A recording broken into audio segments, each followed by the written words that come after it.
तो गाइस हमारे paid Telegram channel पर जो इस समय थ्रोन ऑफ सील का सब्सक्रिप्शन लेगा उसे 1 महीने का एडिशनल सब्सक्रिप्शन 11 तारीख को मिल जाएगा। तो अगर आपको लेना है तो आप ले सकते हैं। और गाइस उसमें थ्रोन ऑफ सील का पूरा नॉवेल ही एक्सप्लेन हो चुका है, जिसमें लगभग 500 एपिसोड तो होंगे ही। तो अगर आप ज्वाइन करना चाहते हैं तो ज्वाइन कर सकते हैं, लिंक डिस्क्रिप्शन बॉक्स और कमेंट बॉक्स में पिन है। तो एपिसोड की स्टार्टिंग में दिखाया जाता है कि 32 डेमन गॉड आसमास यांग वांग झाओ और डुआंगी को पकड़कर अपनी सेना के साथ जा रहा था।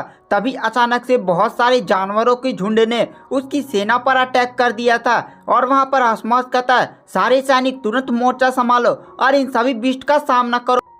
आसमास के बैल वाले सैनिक काफी ज्यादा पावरफुल थे, सभी लेवल 5 के ऊपर के कल्टीवेटर थे, जिसके कारण वो बहुत ही आसानी से उस बिस्ट के झुंड को संभाल लेते हैं। और जैसे ही एक बिस्ट के झुंड को खत्म करते हैं, अचानक से दूसरा बिस्ट का झुंड आ जाता है, जो इस बार और भी ज्यादा पावरफुल होता है। और आसमास के सैनिकों को काफी ज्यादा प्रॉब्लम होने लगती है। झुंड आते ही जा रहे थे, जिसे देखकर आसमास समझ जाता है कि यहाँ पर हमारे ऊपर अटैक हो गया है। और तुरंत अपने सभी सैनिकों से कहता है, सारे लोग अपने अपने हथियार और मोर्चा संभालो, किसी ने हमारे ऊपर अटैक कर दिया है। यहाँ पर कोई जरूरी डेमन हंट स्क्वाड होगा और उस डेमन हंट स्क्वाड की समनर अपने समनिंग का उपयोग करके हमारे ऊपर अटैक कर रही है। सारे लोग मोर्चा संभाल लो। तभी हमें दिखाया जाता है gold essence foundation armour night पहना हुआ तुरंत उनके बीच में कूद पड़ता और ये लॉन्ग हाउचेन था। लॉन्ग हाउचेन उनकी सेना में तहलका मचाने लगता। Gold essence foundation armour night को देखकर वहां पर 32 डेमन गॉड आसमास कहता है, ये तो अभी लेवल 8 के एडवांस स्टेज पर है, लेकिन इसकी इतनी हिम्मत हो गई कि अब मुझ पर और मेरी सेना पर आक्रमण करे। क्या इसे अपनी जान की चिंता नहीं है? वैसे चलो आज एक और चींटी को मसलने में मजा आएगा। उसके बाद जो आसमास होता है वह अपना पंच बनाता है और उसमें एनर्जी को स्टोर करने लगता है और एक बहुत ही खतरनाक पंच सीधे लॉन्ग हाउचेन को मारने के लिए उसकी तरफ बढ़ता है। लॉन्ग हाउचेन तुरंत divine snail of sun and moon की शील्ड का उपयोग करके उसके अटैक को रोक लेता है और आसमास को पीछे ढकेल देता है। आसमास लॉन्ग हाउचेन की इतनी ज्यादा पावर को देखकर काफी ज्यादा शौक था और कहता है, तुम तो काफी ज्यादा टैलेंटेड हो, मैंने तुम्हें थोड़ा अंडर एस्टिमेट कर दिया था। वैसे अब आएगा लल्ले मजा। और तुरंत वह अपने पास से अपना हथियार निकाल लेता है। उसका हथियार एक काला झंडा होता है, जिसके चारों तरफ काली एनर्जी बहुत ही स्पीड के साथ घूम रही थी। तुरंत आसमास उस पर अटैक कर देता। लॉन्ग हाउचेन और आसमास के बीच में काफी ज्यादा आइकॉनिक लेवल की बैटल होने लगती है। आसमास तुरंत ब्लैक स्मोक नामक अटैक अपने झंडे से करता है, लेकिन लॉन्ग हाउचेन तुरंत असुरा स्ट्राइक परफॉर्म करके उसके अटैक को खत्म कर देता है। लॉन्ग हाउचेन तुरंत aim of sword hot of sword का उपयोग करके आसमास पर अपनी स्वॉर्ड ऑफ नेचर से अटैक करता है। आसमास तुरंत अपने झंडे से उस अटैक को रोकता है और आसमास पीछे चला जाता है। आसमास कहता है, अब आएगा ना मजा, मैंने तुम्हें बहुत ही ज्यादा अंडर एस्टिमेट कर दिया था, लगता है तुम काफी ज्यादा टैलेंटेड हो।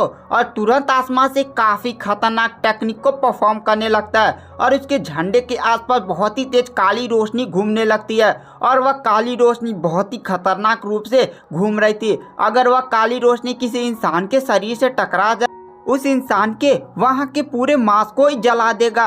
उसके बाद जो आसमास होता है वह एक टेक्निक तुरंत लॉन्ग हाउचेन पर अटैक कर देता है। Long Haochen divine snail of sun and moon की पावर का उपयोग करते हुए अपनी हेवनली बॉडी को भी एक्टिवेट करके बहुत ही तेज प्रकाश सार जारी करता है, जिससे एक काली रोशनी समाप्त हो जाती है। लेकिन लॉन्ग हाउचेन जाकर पीछे गिरता है और लॉन्ग हाउचेन को पीछे हटता हुआ देखकर वहां पर डेमन गॉड आसमास कहता है, देखी मेरी पावर, तुम तो बहुत ही आसानी से पीछे हट गए। तो लॉन्ग हाउचेन कहता है, देखो मैं लेवल 8 पर हूँ और तुम लेवल 9 पर हो और तुम्हारी स्पिरिचुअल एनर्जी भी काफी ज्यादा है। तो चलो एक काम कर, हम दोनों अपनी स्पिरिचुअल एनर्जी का उपयोग नहीं करेंगे। आओ अगर हिम्मत है तो मार्शल आर्ट से फाइट करो। तो वहाँ पर डेमन गॉड आसमास कहता है, क्या तुम मुझे चैलेंज दे रहे हो? तो लॉन्ग हाउचेन हाथ दिखाते हुए कहता है, आओ हिम्मत है। और वहाँ पर लॉन्ग हाउचेन तुरंत अपने पंखों को भी खोल लेता है और उड़ता हुआ लगभग 500 मीटर दूर चला जाता है। और वहां पर आसमास कहता है, क्या मार्शल आर्ट की बात कर आप भाग रहे हो क्या? और आसमास भी अपने काले पंखों को खोलकर सीधे लॉन्ग हाउचेन के पीछे चला जाता है। लॉन्ग हाउचेन 500 मीटर दूरी पर रुककर आसमास से मार्शल आर्ट से फाइट करने लगता है। उन दोनों के बीच में काफी ज्यादा आइकॉनिक लेवल की बैटल होने लगती है। लॉन्ग हाउचेन बार बार पीछे हटता जा रहा था। लॉन्ग हाउचेन आसमास को उसकी आर्मी से लगभग 1 किलोमीटर दूर लेकर आ चुका था। आसमास लॉन्ग हाउचन पर हंसते हुए कहता है, अरे तुम तो मेरे मार्शल आर्ट के सामने भी नहीं टिक पा रहे। लॉन्ग हाउचन और उसके बीच में फिर से फाइट स्टार्ट हो जाती है और इधर हमें दिखाया जाता है आसमास की सेना की तरफ जो अभी उन्हीं दानवों से लड़ रहे थे। तभी अचानक से एक आकृति ऊपर दिखाई देती है और गाइस व लिलिन था। लिलिन के ऊपर 8 आग के बड़े बड़े गोले जल रहे थे। लिलिन तुरंत उन 8 गोलों से तुरंत आसमास की आर्मी में अटैक कर देता है। लिलिन के अटैक से लगभग 10 से 15 डीमन मारे जाते हैं जो लेवल 5, लेवल 6 और लेवल 7 के थे और जो लिलिन था वो हवा में उड़ा था।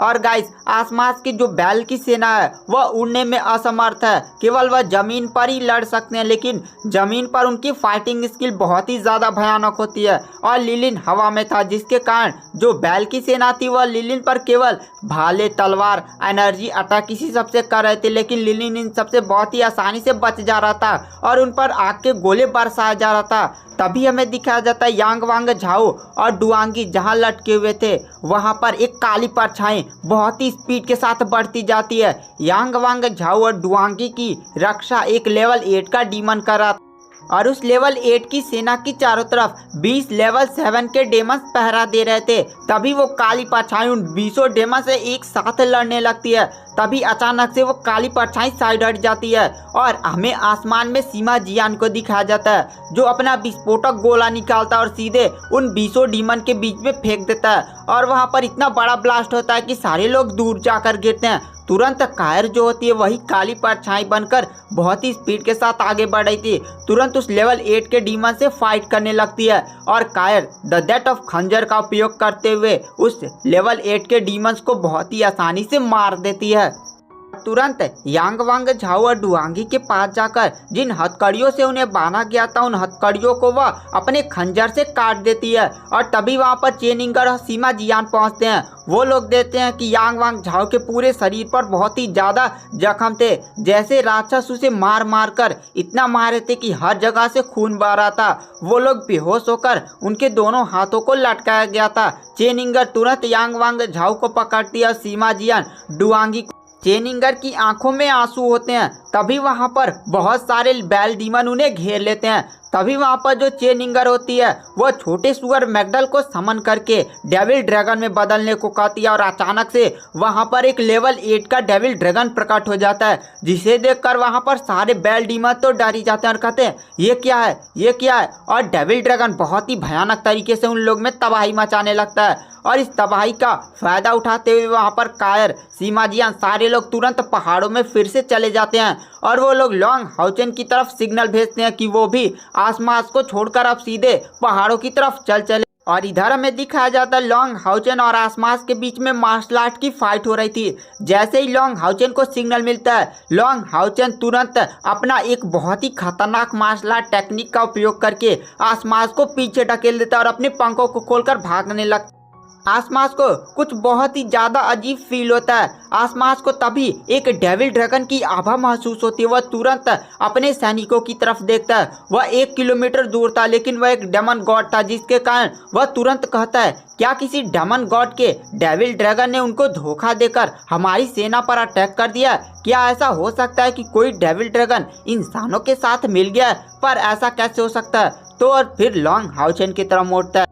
लॉन्ग हाउचन को भागता हुआ देखकर वह अपने त्रिनेत्र का उपयोग करके तुरंत अपने सैनिकों में जहां पर यांग वांग झाओ और डुआंगी थे उन्हें देखता है। वो वहां पर नहीं थे। तभी वहां पर आसमास कहता है इस gold essence foundation armour night ने मुझे फंसाया है। यह मुझसे लड़ने का बहाना करके मुझे 1 किलोमीटर दूर लाया था और इसी का बहाना उठाकर इसके साथियों ने यांग वांग झाओ और डुआंगी को बचाकर ले जाने में कामयाब हो गए। मैं इसे छोड़ूंगा नहीं। तुरंत अपने डीमन पिलर का उपयोग करने लगता है और वहां पर अचानक से एक बहुत ही भयानक ऑरा फील होने लगता और वह ऑरा एक बहुत ही भयानक आग के गोले में कन्वर्ट होने लगता है। और गाइस क्या लॉन्ग हाउचन आसमान से बचकर भाग पाएगा या नहीं, यह सब जानने के लिए आपको नेक्स्ट एपिसोड का वेट करना पड़ेगा।